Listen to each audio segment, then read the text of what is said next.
I say this is the final ever return of the brilliant Mr. Blue Sky. But is it really for the last time? As ever, let me explain. Morning, good to see you. Thank you so much as ever for joining me today. I'm talking to you, yes. Lovely to have your company. Cast your mind back, well, if you can, yes. I know it's difficult, isn't it, at times? I know, can't remember where you are half the time. If you're like me, you're thinking, where am I now? Oh yes, back in London.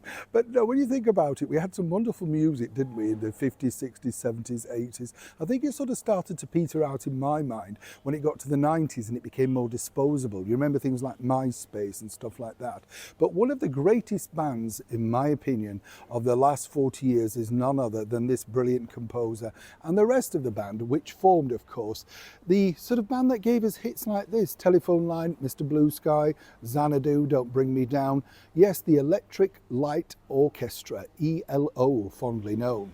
Now, headed by Jeff Lynne, formed in the 1970s, and really just, well, was a terrific band. I mean, you could not say that you'd heard those songs before. You know, the sort of thing. He truly was a great musician and still remains that, even though he's well into his 70s now, looks eternally young. And whenever you hear the chords of those wonderful tunes, you just kind of think, wow, what wonderful songs they were. Sadly, the keyboardist Richard Tandy has now passed away, and Jeff Lynne, the main composer and lead singer, has announced that they're going to be doing their very final concert next summer over here in the United Kingdom at the Hyde Park sort of festival thing that they do.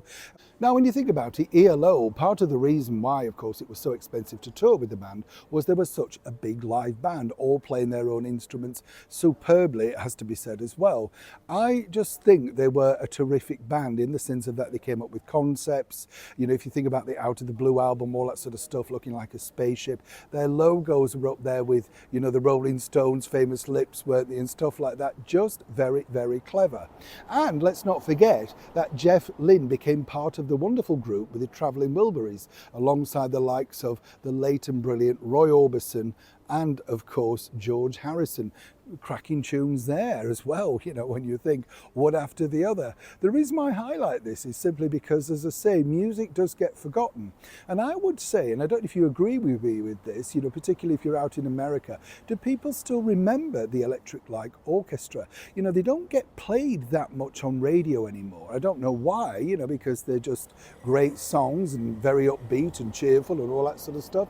So it's amazing to think why some bands just continually, you know, stand the test of time, but others get bypassed. More importantly, I'd love to know, did you ever see them live, particularly if you're out in another part of the world? What was your experience? Were you a fan? And if you could, and let's be honest, if you could afford a ticket, would you go and see them in their final concert? I know I would, simply because I just think they're great. And let's not forget as well that Jeff Lynne had a wonderful Hollywood association, because he worked on the very final film of the late and brilliant Hollywood legend Gene Kelly, alongside, sadly, also the dearly departed Olivia Newton-John with Xanadu. Remember that? What a terrific tune that was. The movie didn't do well, but the music really did. The music helped propel, along with Jeff and the Electric Light Orchestra, helped propel the film into some kind of profit. So you see, whatever this man touched, it turned to gold. What are your memories of the brilliant Electric Light Orchestra? And tell me, do you truly think this is for the very last time? Let's hope not, eh? Neil Sean in the very heart of London.